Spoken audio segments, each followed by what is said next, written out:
ये class 12th integration series का lecture 25 है। इसमें हम लोग एक्सरसाइज 7.5 का क्वेश्चन नंबर 11 से सॉल्यूशन देखेंगे। तो सबसे पहले क्वेश्चन नंबर 11 देखते हैं क्या चीज़ दिया हुआ है।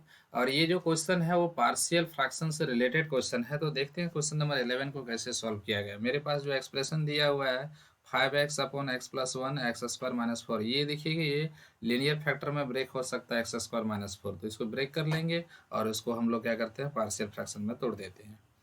तो मैं यहाँ से सबसे पहले जो पार्ट दिया हुआ है लेट कर लेता हूँ। लेट ये जो 5x डिवाइडेड बाय यहाँ से आएगा x+1 और इंटू क्या होगा यहाँ से x+2 बनेगा और इधर क्या बनेगा x-2 बनेगा। ठीक है, इसको हम आगे ब्रेक करते हैं। यहाँ से क्या आ जाएगा a अपॉन, सबसे पहले यहाँ से x+1 ले लेते हैं और दूसरा फैक्टर जो तोड़ते हैं यहाँ से b अपॉन क्या आएगा x-2 या x+2 एक ही बात है। और c अपॉन यहाँ से क्या आ जाएगा x-2 आएगा, क्योंकि x² - 4 जो है a² - b² में ब्रेक हुआ था x+2 और x-2 में टूट गया। अब यहाँ से इसका एलसीएम लेके हम इसको ए बी सी का वैल्यू निकालने का प्रयास करेंगे। तो सबसे पहले यहाँ से x 5x है और ये डिनोमिनेटर वाला पार्ट तो मेरा रिमूव हो जाएगा। तो यहाँ से क्या बचेगा a के साथ मल्टीप्लाई होगा, देखिए x+2 और x-2 मल्टीप्लाई होगा, कहने का मतलब क्या आ जाएगा x² - 4 आ जाएगा। ठीक है, अब b के साथ जो मल्टीप्लाई होगा वो क्या आ जाएगा x+1 आएगा एक बार और एक ठो क्या आएगा x-2, क्योंकि +2 ला तो कैंसिल हो जाएगा।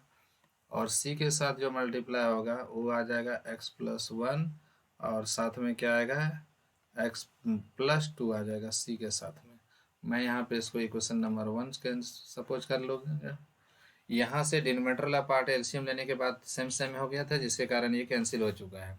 अब यहाँ से मैं यहाँ से इसको फैक्टर का यूज़ करते हुए उसका जीरो निकाल लूँगा और आसानी से ABC निकल जाए, क्योंकि यहाँ पर जो x+1 x+2 या x-2 है तीनों लीनियर फैक्टर है, बड़ा आसानी से x का वैल्यू निकाला जा सकता है। तो यहाँ से बारी बारी से एक x+1 इज अ फैक्टर, इसका मतलब x = -1 इसका क्या होगा एक जीरो होगा। तो x का वैल्यू -1 यूज़ करते हैं ये इक्वेशन 1 पर। तो यहाँ से 5 बन जाएगा, क्योंकि -1 यूज़ करना है। लेफ्ट पार्ट में कौन कौन जीरो होगा, ये भी जीरो हो जाएगा, ये भी जीरो होगा, क्योंकि x का वैल्यू जैसे -1 डालेंगे तो b वाला पार्ट जीरो, c वाला भी पार्ट जीरो हो जाएगा, खाली a वाला बचेगा। तो यहाँ से क्या करेंगे a इंटू, देखिए -1 का स्क्वायर क्या होगा +1 होगा, -4 पहले से अवेलेबल है। तो कहने का मतलब क्या हुआ, मेरे पास जो -5 है वो किसके इक्वल हो जा रहा है -3a के इक्वल हो रहा है। इट मीन्स जो a की वैल्यू आएगी माइनस माइनस में कैंसिल हो जाएगा, 3 मल्टीप्लाई में है तो डिवाइड में आएगा, तो क्या बनेगा 5/3। तो सबसे पहला काम तो मेरा हो गया, a का वैल्यू निकल गया। ये मेथड उसे निकालना ईजी थोड़ा सा है। फिर अगर x का वैल्यू क्या पुट कर लूँगा -2 पुट कर देता हूँ। ठीक है, तो -2 5 2 जा -10, तो लेफ्ट पार्ट में मेरा क्या बनेगा -10 बनेगा। ये तो कंफर्म हो गया -10 होगा। राइट पार्ट में कहाँ कहाँ जीरो हो जाएगा, ये जीरो हो जाएगा ये वाला पार्ट। ठीक है, और सी वाला पार्ट भी जीरो हो जाएगा, क्योंकि -2 + 2 जीरो हो जाएगा। बाकी बात तो खाली बी वाला बचेगा। तो बी वाला पार्ट में एक्स का वैल्यू -2 हमें पुट करनी है, तो -2 + 1। ठीक है, और यहाँ से क्या होगा, ये -2 है और फिर से -2 ही है, तो क्या बनेगा मेरे पास जो ये रिलेशन बनेगा ये -10। ये देखिए b इंटू क्या हुआ, ये -1 बचेगा और ये क्या बचेगा -4 बचेगा। कहने का मतलब क्या हुआ, ये मेरे पास -10 बचा और ये यहाँ पे क्या हुआ 4b बन जा रहा है। तो b का जो वैल्यू आएगा 2 2 जा 4 तो कटेगा, यानी कि b का जो वैल्यू आएगा -5/2 के इक्वल आ जाएगा, क्योंकि माइनस साइन तो बच ही जा रहा है। अब 4 और 10 में से 2 कॉमन था तो 2 कैंसिल हो चुका है।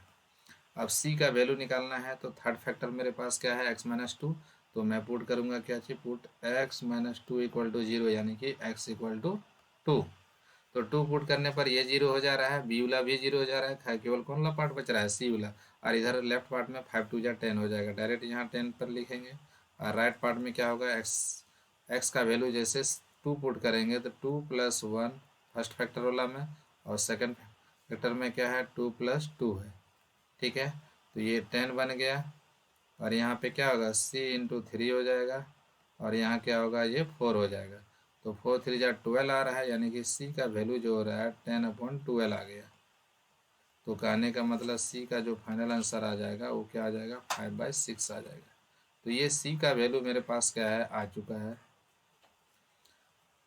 अब c का जब वैल्यू आ चुका है, a का वैल्यू है, b का वैल्यू है, तो इसको हम पार्शियल फ्रैक्शन में ब्रेक कर लेंगे और आसानी से इंटीग्रेट कर देते हैं। तो इसको हम पार्शियल फ्रैक्शन में इसको ब्रेक कर लेते हैं, बड़ा आसानी से इंटीग्रेशन इसका हो भी जाएगा। ए बी सी का वैल्यू हम यहाँ पे पुट कर लेंगे और इसको पार्शियली इसको हम फैक्टराइज करके निकाल लिए इसका वैल्यू। तो मेरे पास जो इंटीग्रेशन बनेगा यहाँ से integration of I equal to, सबसे पहला मैं यहाँ से क्या करता हूँ एक बार उसको लिख देते, ए अपॉन मेरे पास जो फैक्टर था वो क्या था सो देख लीजिए यहाँ से क्या क्या है, x+1 x+2 x-2 है। ठीक है, तो मेरे पास पहला जो फैक्टर है x+1 है, दूसरा क्या है b अपॉन क्या है x+2 लिए हुए थे, और तीसरा क्या लिए हुए थे c अपॉन क्या लिए थे x-2 लिए हुए थे। इसको इंटीग्रेट करना है तो होल इंटीग्रेशन में dx डाल देते हैं, बड़ा आसानी से इंटीग्रेट हो जाएगा। अब यहाँ ए बी सी का वैल्यू पुट करके इसको सेपरेटली पुट कर देंगे। देखिए मेरे पास जो a का वैल्यू अभी आया हुआ है, ए बी सी का तीनों का वैल्यू देखिए, a का वैल्यू क्या है 5/3, b का वैल्यू -5/2, तो a का वैल्यू मेरे पास क्या है 5/3 आया। ठीक है, और यहाँ पे क्या है x+1 है, इधर मेरे पास जो b का वैल्यू आया हुआ है वो क्या है -5/2 आया हुआ है। ठीक है, और इधर क्या है हमारे पास अवेलेबल x+2 है, और c का जो वैल्यू आया हुआ है सो देखिए c का क्या वैल्यू आया है 5/6 आया। तो मैं यहाँ पे c का वैल्यू 5/6 पुट कर दूंगा और डिवाइडेड बाय क्या होगा x-2, और ये होल इंटीग्रेशन में है इसलिए इसको dx डाल दिए। अब ये ए बी सी का सबका वैल्यू पुट किया गया है। अब 5/3 और सेपरेट इसका इंटीग्रेशन कर सकते हैं, यहाँ पे 5/3 कॉमन ले लेंगे और यहाँ पे क्या बचेगा मेरे पास x+1 dx बचेगा, यहाँ से -5/2 कॉमन आ जाएगा और यहाँ से क्या होगा x+2 dx आ जाएगा। ये यहाँ से मेरा क्या कॉमन दिख रहा है 5/6 कॉमन दिख रहा है, और यहाँ से क्या दिखा है मेरे पास x-2 dx देखिए। सेपरेट अगर इंटीग्रेशन किया जाएगा तो यहाँ से 5/3 का 5/3, ये किसका इंटीग्रेशन होगा लॉग में चेंज हो जाएगा, log mod of x+1 first part का हो गया। सेकंड पार्ट के लिए -5/2 मेरे पास कॉमन में है, यहाँ ये भी लॉग में आएगा, लॉग मोड ऑफ x+2 आएगा। ठीक है, और थर्ड वाला मेरे पास क्या है 5/6, ये भी कॉमन में है, ये भी लॉग में ही हमको दिखेगा, बट ये क्या होगा x-2 में दिखेगा मोड, और को आर्बिट्री कांस्टेंट c यूज़ कर लेंगे। तो ये मेरा क्वेश्चन नंबर 11 कंप्लीट हुआ। देखते हैं क्वेश्चन नंबर 12 क्या दिया है। 12 वाला थोड़ा सा लेंदी क्वेश्चन है क्योंकि ये प्रॉपर फ्रैक्शन है नहीं, अभी ये इम्प्रॉपर फ्रैक्शन है, तो इसको प्रॉपर फ्रैक्शन तो पहला बात बनाना पड़ेगा। तो कैसे इसको प्रॉपर फ्रैक्शन बनाएंगे, क्या वर्क करेंगे, तो इसको लॉन्ग डिवीजन का सहारा लेके प्रॉपर फ्रैक्शन में चेंज कर लेते हैं। तो सबसे पहले मेरे पास क्या है डिवाइजर जो बनेगा वो होगा x² - 1, और डिविडेंट मेरे पास जो है वो क्या है x³ + x+1। आपको एक क्वेश्चन में ऐसा बता चुका हूँ, तो यहाँ x² सो x³ लाना है तो x टाइम्स में जाएंगे, तो ये मेरा x³ आएगा, -1 इंटू एक्स होगा तो -x टाइम्स में जाएंगे, सब्ट्रैक्ट करेंगे तो ये इसका साइन कैंसिल होगा तो ये कट गया, और ये प्लस में होगा तो x + x मिलके क्या होगा ये 2x हो गया, अब +1 तो उतर जाएगा। अब मैं इसको ऐसे फॉर्म में लिख सकता हूँ, देखिए यहाँ पर जो आया हुआ था वैल्यू इसको मैं ऐसे भी लिख सकता हूँ, ये तो यहाँ डिवाइड होके पता चल गया कितना मेरा रिमाइंडर बचा और कितना क्वेश्चन आया, तो इसको मैं ऐसे भी लिख सकता हूँ क्योंकि यहाँ तो 2x + 1 में आ गया, तो ये divisor into question plus remainder ऐसा फॉर्म में लिख सकता हूँ। तो यहाँ से क्या होगा डिवाइजर, तो डिवाइजर मेरे पास क्या हुआ x² - 1, ठीक है, इंटू क्वेश्चन प्लस मेरे पास क्या है रिमाइंडर है, रिमाइंडर क्या है 2x + 1, और इसको मैं सेपरेटली डिवाइड कर देता हूँ। सेपरेटली डिवीजन के बाद क्या होगा x² - 1 बनेगा, इसको भी सेपरेटली डिवाइड कर देते हैं x² - 1 बनेगा, और होल इंटीग्रेशन ही डाल देते हैं, क्या दिक्कत है। ठीक है, कुछ तो किए नहीं है, इसको फिर से सेट करेंगे तो क्वेश्चन ही आ जाएगा, divisor into question plus remainder, तो ये मेरा क्या होगा x³ + x+1 बन जाता, और ये x² - 1 तो क्या होगा हॉल में डिवीजन में था, तो ऐसे केस में हम दो अलग अलग इसको टर्म बना दिए और उसको सेपरेटली 2x + 1 को मैं यहाँ साथ में रख लिया और ये वाला पार्ट को साथ में, तो ये डिवीजन होगा तो ये तो दोनों कैंसिल हो रहा है सर, यहाँ कुछ कैंसिल नहीं हो पा रहा है। तो ऐसे केस में थोड़ा सा इसको वर्क करना पड़ेगा। ये देखिए मेरे पास जो बचा कुछ आंसर किस तरह से बचा हुआ है, ये सिंगल सा क्या है, केवल का केवल एक्स बच गया, ठीक है। और यहाँ पे एक्स बच गया और इसके साथ डी एक्स लगा ही देता हूँ। और यहाँ पे क्या होगा, सो देखिए इसको भी मैं सिंगल सिंगल तोड़ देता हूँ।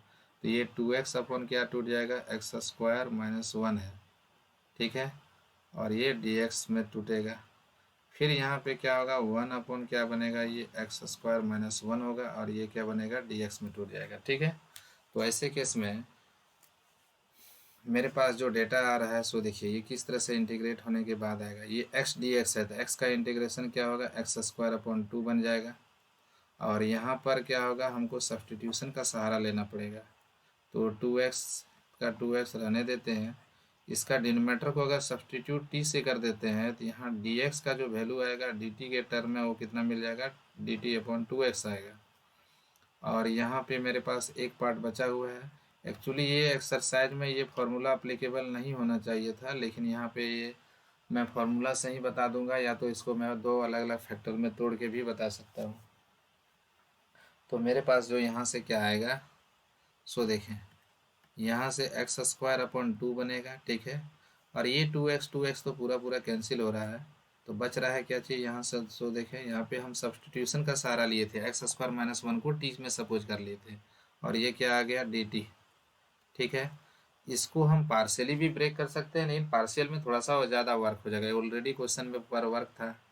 तो हम लोग यहाँ पे एक्स स्क्वायर माइनस 1 का जो है वो डायरेक्ट भी फार्मूला यूज़ कर लेंगे तो कोई बहुत बड़ी बात नहीं है, मैं डायरेक्ट फार्मूला भी यहाँ पे यूज़ कर सकता हूँ। तो डायरेक्ट फार्मूला ही यूज़ कर लिया जाए। तो मेरे पास क्या आ जाएगा, 1 अपॉन इसका जो वैल्यू आ जाएगा है ना, यहाँ पे ये 1 अपॉन एक्स स्क्वायर माइनस 1 का जो वैल्यू मेरे पास मिलेगा वो क्या मिलेगा, इसका डायरेक्ट फार्मूला जो अगला एक्सरसाइज में मैं आपको बताऊँगा, लेकिन यहाँ पे इसका डायरेक्ट फार्मूला अप्लाई होगा। नहीं तो पार्शियल फ्रैक्शन से अगर ब्रेक करता हूँ तो इसमें वर्क करना होगा जाएगा थोड़ा सा मुझे ज़्यादा, तो थोड़ा सा लेंदी प्रोसेस हो जाएगा, जिसके कारण हम लोग यहाँ पे क्या करेंगे, पार्शियल फ्रैक्शन का इसमें यूज़ ना करते हैं।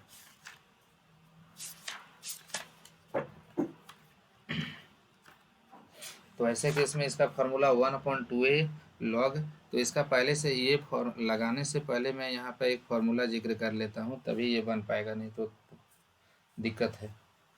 तो मैं यहाँ पे इसके लिए स्पेशल फार्मूला ऑर्गेनाइज करता हूँ। क्या इसके लिए स्पेशल फार्मूला है, सो देखें 1 अपॉन एक्स स्क्वायर माइनस ए स्क्वायर का ये फॉर्म को सेटिस्फाइड कर रहा है। तो ऐसे केस में यहाँ पे देखिए एक मेरे पास अगला एक्सरसाइज में आपको पढ़ना ही है, मैं यहाँ पे इसको इतना मैं बता दूंगा। देखिए इसका क्या है फॉर्म, 1 अपॉन क्या होता है, यहाँ से एक्स स्क्वायर माइनस ए स्क्वायर डी एक्स है, ये वाला फॉर्म पर रहे तो इसका डायरेक्ट डेरिवेटिव क्या होता है, 1/2a हो जाता है, ठीक है।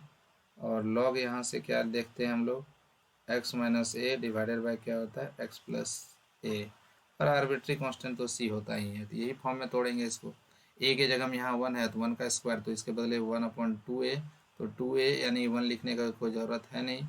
यहाँ से मेरे पास क्या होगा, लॉग एक्स माइनस 1, तो एक बार क्या बनेगा, एक्स प्लस 1, और इधर मेरे पास क्या होगा, प्लस सी हो जाएगा। ओके, अभी भी मेरे पास यहाँ पे वर्क करना थोड़ा सा रह गया है, तो एक्स स्क्वायर अपॉन 2 होगा, ये तो लॉग टी होगा, और टी के बदले में यहाँ पे यूज़ कर, अच्छा देखिए ये टी, और टी के बदले में क्या यूज़ करूँगा, सो देखिए एक्स स्क्वायर माइनस 1, क्योंकि सपोजिशन ही एक्स स्क्वायर माइनस 1 में था मेरा, और यहाँ पे क्या था मेरा 1/2, ये किसमें है, log mod of x minus 1 divided by x plus 1 plus arbitrary constant C है। क्वेश्चन में थोड़ा सा वर्क किया गया है, क्योंकि यहाँ से एक्स स्क्वायर माइनस 1 को ब्रेक किया जा सकता है, और जब ब्रेक करेंगे तो ये वर्क में आ जाएगा। तो देखिए इसको थोड़ा सा ऐसा करते हैं, वर्क तो करना पड़ेगा ये क्वेश्चन पर हमें, या तो मैं यहाँ पे आंसर इतना भी छोड़ सकता हूँ, लेकिन एनसीईआरटी का अगर बुक का आंसर मिलाना चाहते हैं तो इसको थोड़ा सा वो लॉग में वर्क करेंगे, तो मेरे पास आंसर क्या है, कुछ इस तरह से आ जाएगा, x square by 2, x square minus 1 है तो इसको ए प्लस बी में तोड़ दिया जाए, तो यहाँ पे क्या होगा, इसके बदले आ जाता है आंसर, ये प्लस में रहने देते हैं, तो ये लॉग क्या हो जाता है, मोड ऑफ एक्स माइनस 1 एक बार में आता है, और ये आ जाता है log mod of x plus one में, और इधर क्या है 1/2 से इसको सेट किया जाएगा, तो 1/2 ये इधर मेरे पास क्या होगा, एक बार log mod of x minus one में टूटेगा, फिर यहाँ माइनस में लगता है 1/2 लॉग क्या हो जाता है एक्स प्लस वन में होता है। फिर ये देखिए प्लस माइनस में सिंप्लीफिकेशन जाएगा, तो सिंप्लीफाई होने के बाद फाइनली जो मेरा आंसर बच जाएगा वो आप खुद से कर सकते हो, क्योंकि लॉगरिथमिक का पार्ट हम लोग खुद बहुत बार ऐसा वर्क कर चुके हैं बहुत सारे क्वेश्चन में। तो यहाँ से मेरा जो आंसर आ जाता है वो क्या आ जाता है, सो देखें x²/2 तो मेरे पास जो परमानेंट है वो तो रहेगा ही, ठीक है। प्लस मेरे पास क्या आ जाएगा, क्योंकि देखिए log x माइनस वन और यहाँ पे क्या है plus log x minus one, दोनों तो log में ही है, तो एक वन है और एक हाफ है, तो ऐसे केस में मिलके क्या होगा 1 + 1/2 मिलके 3/2 आ जाएगा, और इसको मैं यहाँ पे log mode of x minus one बोल सकता हूँ। और यहाँ देखिए log x प्लस वन और minus half log x plus one है, तो ऐसे केस में एक प्लस में है दूसरा माइनस में है, तो ऐसे केस में वन में से वो हाफ सब्ट्रैक्ट होगा तो प्लस हाफ बचेगा, तो इसको मैं यहाँ से लिख दूंगा 1/2, इसको क्या लिखूंगा log mode of x plus one, और आर्बिट्री कांस्टेंट तो है ही क्योंकि ये इंडिफिनिट इंटीग्रल है। तो ये क्वेश्चन नंबर 12 कंप्लीट हुआ।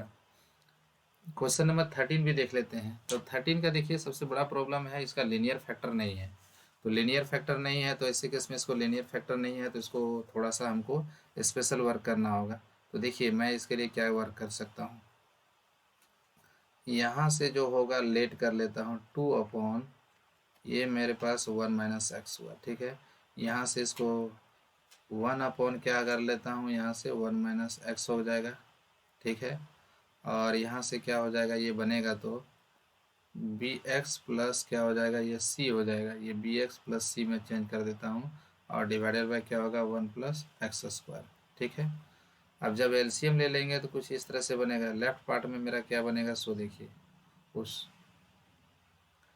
सॉरी यहाँ पे क्या हुआ, कुछ पार्ट कैंसिल हो गया था, तो हम इसको फिर से इसको रीराइट करना पड़ेगा हमें, क्योंकि 1 + x² वाला जो टर्म है वो छूट चुका था, इसलिए फिर से लिखना पड़ेगा मुझे। तो यहाँ पे क्या है 2/, है 2/, क्या है 1 - x फर्स्ट फैक्टर है, और दूसरा फैक्टर लीनियर नहीं है, क्वाड्रेटिक फैक्टर है, और इसका लीनियर फैक्टराइजेशन भी नहीं हो पा रहा है। तो ऐसे केस में इसको मैं a/, क्या लिख लूँ 1 - x, फिर bx प्लस c में तोड़ देता हूँ क्योंकि इसका लीनियर फैक्टर है ही नहीं, और डिवाइडेड बाय क्या होगा 1 + x² आएगा, ठीक है। अब इसका एलसीएम ले लिया जाए तो इधर तो लेफ्ट पार्ट में 2 ही बचेगा, राइट पार्ट में क्या होगा a इंटू क्या टूटेगा 1 + x², और b यहाँ से 1 - x तो रहेगा ही, और इधर क्या है मेरे पास bx प्लस c है, ये मैं इक्वेशन नंबर 1 मान लूँगा, और डिनोमिनेटर तो कैंसिल हो जाएगा। अब यहाँ से ए बी सी की वैल्यू निकालनी है, देखिए ये तो कोफिशिएंट को इक्वेट करके ही बनाना पड़ेगा क्योंकि ये लीनियर फैक्टर नहीं है, 2 है। अब इधर देखते हैं, इसको मल्टीप्लाई कर देते हैं, तो मल्टीप्लिकेशन के बाद क्या आएगा, ये a प्लस ax² प्लस यहाँ पे क्या बनेगा, ये bx बन जाता है क्योंकि, और यहाँ पे क्या हो जाता है प्लस c होता है। अब मेरा माइनस bx² आ जाएगा, माइनस क्या हो जाएगा ये cx हो जाएगा। अब मैं यहाँ पे x² वाला पार्ट को एक साथ रखूँगा और कांस्टेंट वाला को एक साथ, 2 का 2 रहने देते हैं, ax² माइनस bx², तो x² को जब कॉमन करेंगे तो a माइनस बी दिखेगा हमको, और कॉमन में x²। फिर यहाँ से bx माइनस सी एक्स है, तो मैं यहाँ से क्या करूँगा x को कॉमन करूँगा तो b माइनस सी हो जाएगा, और इधर ब्रैकेट में क्या है x आ जाएगा, और इधर में मेरे पास क्या दिख रहा है a प्लस सी दिख रहा है, तो a प्लस सी ही रहेगा मेरे पास इधर कांस्टेंट वाला पार्ट में। अब बारी बारी से इक्वेटिंग द कांस्टेंट पार्ट, तो देखिए सबसे पहले कांस्टेंट को ही इक्वेट कर देते हैं, a प्लस सी किसके इक्वल दिख रहा है 2 के इक्वल, ठीक है। फिर देखिए a माइनस बी है, तो a माइनस बी x² वाला कोफिशिएंट है, इधर नहीं है, तो a माइनस बी जो होगा वो किसके इक्वल आ जा रहा है 0 के इक्वल आ रहा है। b माइनस सी भी किसके इक्वल आ रहा है, ये भी x वाला पार्ट इधर नहीं है तो ये भी 0 आ रहा है। अब इस ये दोनों को सॉल्व कर लेना है, ये मान लेते हैं मैं यहाँ पे क्या है रोमन इक्वेशन 1, ये रोमन इक्वेशन 2, ये रोमन इक्वेशन नंबर 3 है। अगर 2 और 3 को ऐड कर देंगे बी भी कट जाएगा तो ए माइनस सी में बच जाएगा, ओके। तो इसको बड़ा आसानी से सॉल्व किया जा सकता है, लिख लेते हैं यहाँ पे 2 + 3, क्या कर लेते हैं 2 + 3, तो यहाँ ऐड करेंगे तो b plus B minus B cancel होगा, तो a माइनस सी बचेगा, a माइनस सी ऐड कर रहे हैं और ये जीरो ही हुआ। अब पहले से मेरे पास क्या इक्वेशन 1 में a प्लस सी जो है वो किसके इक्वल दिया हुआ है, 2 के इक्वल दिया। जब ऐड करेंगे तो माइनस सी कैंसिल होगा, तो 2a इक्वल टू क्या होगा, 2 बचेगा। यानी कि फाइनली हमको यहाँ से दिख गया जो a का जो वैल्यू है वो किसके इक्वल आया, a का तो वैल्यू हमको यहाँ से मिल गया 1 के इक्वल। 2 1 जा 2 तो कैंसिल हो जाएगा। अब b का वैल्यू c का वैल्यू निकाल सकते हैं, b का वैल्यू निकाल सकते हैं, किसी का भी वैल्यू निकाल लेंगे। a का वैल्यू हम यहाँ से इक्वेशन 1 में यूज़ कर लेते हैं, तो 1 यूज़ करेंगे और यहाँ से c है इक्वल टू 2 है, तो c का वैल्यू हमारे पास क्या हुआ, 1 आ गया। c भी हमारे पास 1 दिख रहा है। अब b का वैल्यू हमें चाहिए, b का वैल्यू क्या होगा, ये भी 1 ही होगा। देखिए क्योंकि हम यहाँ पे a का वैल्यू 1 करेंगे, b का वैल्यू अता पता नहीं है, इक्वल टू 0। तो जैसे इसको हम यहाँ पे वर्क करेंगे तो मेरे पास क्या बचेगा, सो देखें तो यहाँ से क्या होगा, b का भी वैल्यू 1 ही दिख जा रहा है। ठीक है, तो b का भी वैल्यू मेरे पास क्या हो रहा है, 1 आ रहा है। तो इस तरह से हमारा क्या हुआ, ए बी सी तीनों निकल गए। अब इसको इंटीग्रेट करना चाहेंगे तो यहाँ इंटीग्रेशन का साइन यूज़ करके आगे बढ़ सकते हैं। तो देखिए पहला पार्ट इसको इंटीग्रेट करेंगे तो यहाँ से ए का वैल्यू क्या है, 1, तो 1 लिखें या ना लिखें बात बराबर है, क्योंकि मल्टीप्लिकेटिव आइडेंटिटी होता है। बी और सी का भी वैल्यू 1 1 आया हुआ है, तो ऐसे केस में यहाँ पे क्या आ जाएगा, मेरा x प्लस 1 आएगा और डिवाइडेड बाई क्या है मेरे पास, ये एक्स स्क्वायर प्लस 1 है और यहाँ से dx है। 1 प्लस एक्स स्क्वायर या एक्स स्क्वायर प्लस 1, बात तो एक ही है। इसका तो वैल्यू आ जाएगा यहाँ से, क्योंकि यहाँ से आएगा log 1 माइनस एक्स बचेगा, लेकिन यहाँ हमको माइनस से मल्टीप्लाई करना पड़ेगा। ऐसा इसलिए क्योंकि x का जो कोफिशिएंट है वो -1 है। इसको दो अलग अलग पार्ट में ब्रेक कर देंगे। देखिए ये x है और हमारे पास क्या है, एक्स स्क्वायर प्लस 1 है और ये dx है। और एक पार्ट और इसको ब्रेक करेंगे तो यहाँ से क्या होगा, इंटीग्रेशन ऑफ 1/1 प्लस क्या होगा, एक्स स्क्वायर होगा और इधर क्या है हमारे पास dx है। तो देखिए ये जो -1 था तो इसके बदले मैं यहाँ से लिख सकता हूँ log ऑफ 1 क्या लिख देता हूँ, इसके बदले में वैल्यू 1 माइनस एक्स लिख देता हूँ। ठीक है, और ये तो सब्सटीट्यूशन में जाएगा तो 1/2 तो कॉमन में रहने देते हैं, 2 से इसको मल्टीप्लाई कर देता हूँ और इसके बदले में t से मल्टीप्लाई कर देता हूँ, t सब्सटीट्यूशन ले लेता हूँ। तो यहाँ से क्या आएगा, ये dt में चेंज हो जाएगा, dt अपॉन 2x में हो जाएगा। तो ये मेरा कैंसिल हो जाएगा यहाँ से। अब प्लस ये वाला पार्ट को हम रिपीट कर लेते हैं, नेक्स्ट पेज में इसके बदले इंटीग्रेशन का यूज़ कर लेंगे।